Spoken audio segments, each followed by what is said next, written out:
Hi guys! Welcome to my YouTube channel. Wait, kung bago ka pa lang dito sa channel ko, please do like, subscribe, and hit the notification bell below to be updated for my latest videos. So without further ado, let's start our video. In 3, 2,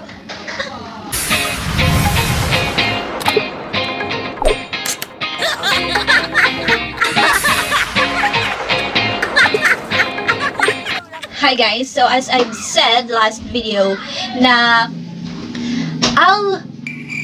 Okay, wait. Ano ba yung latest video ko? It's about pronoun, right? We're on lesson 101 and about pronoun. For our today's video naman, yung sinasabi natin na pronoun is yung possessive. Possessive pronouns are used to ownership, diba? So, pagmamay-ari. Sana ako din may nagmamay-ari. Char. Learn. Ikaw yung nagmamay-ari ng sarili mo. So, kahit wala kang jowa today, di katulad ng iba dyan, your own you. Okay? So, huwag mabala. Okay? Napalayo na tayo sa ating supposedly topic. So, ngayon naman, pag sinabing possessive pronoun nga, those are words na ginagamit natin for ownership. Kapag tayo ay, kapag nagtuturo tayo na, oh, this mine, that's hers, etc. So, let's start with mine. So, mine, in Waray, in Filipino first, in Filipino, mine ay akin. Akin. When in Waray, it is akun. So, akun. Again, let's say, akun. Akun. Halimbawa, this is mine. In Filipino, akin ito. In Waray, akon ini. Okay? So, kapi-kapi. Akon ini. Hopefully, oh my gosh, my hair. Okay, next up, mine. Ano nga ulit yung katumbas ng English na mine? In Waray? Yes, it's akun. Okay? So, next up naman, let's talk about yours. Yours in Filipino, sa iyo. In Waray, imo. Again, imo. Wait lang, ayusin ko lang. Parang late ko. So, imo. Halimbawa, what is yours is mine. Di ba kapag jowa mo, or yung when your jowa says, what yours is mine. Sana all. Tapos, in Filipino, kung ano ang iyo, ay akin. Sabi. In Waray naman, kung nano imo, akon. Diba? Jewel level 9999. Ownership, ganun. Possessive series, ganun. Next is hers or his. Diba?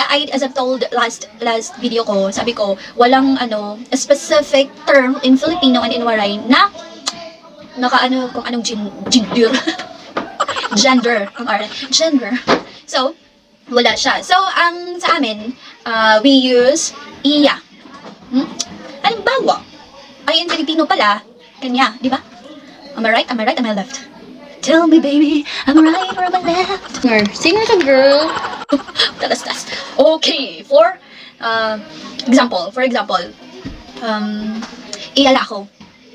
In Filipino, kanya lang ako. Sana all. In Waray, iyala ako. Nagkakapili-pili, pagkalala. Biyahin natin sa pag-babysit. Okay, so, again, his or hers ay, in Waray, it is iya. Okay? So, next up na tayo. Theirs. In Philippine, wag na, Philippine, diretso na lang ha. Diretso na lang natin Waray. Theirs, ira. Halimbawa, is their house. In Waray, ira iton balay. Their or theirs, in Waray, ira. Next, ours. In English, ours. In Waray, aton.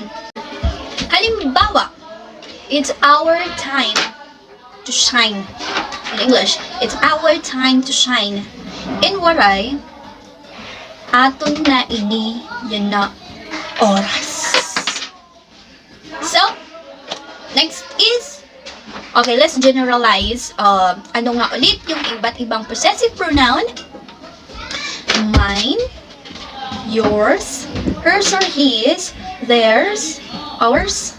In waray, yung mine is akon. Very good. Yours, imo. Hers or his, iya. Their or theirs, ira. Ours or our, kayo na bahala. Lagyan nyo ng S or huwag nyo lagyan ng S. It's up to you.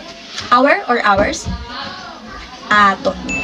So, those are the possessive pronoun in waray. Okay? I hope you've learned something for today na naman. So, this has been your happily. Till next video, guys. Let's see. Aalamin natin yung common terms. Actually, napakaraming common terms na ginagamit namin. Yung mga common expressions na ginagamit. I just wanna share to you ano yung common expressions. Para kapag pumunta kayo dito, when you will come here, in English, alam nyo kung ano yung sasabihin. At saka, ganun-ganun. Chitara. So, see you in the next video, guys. Let's be confused and learn together in this Waray Lesson 101.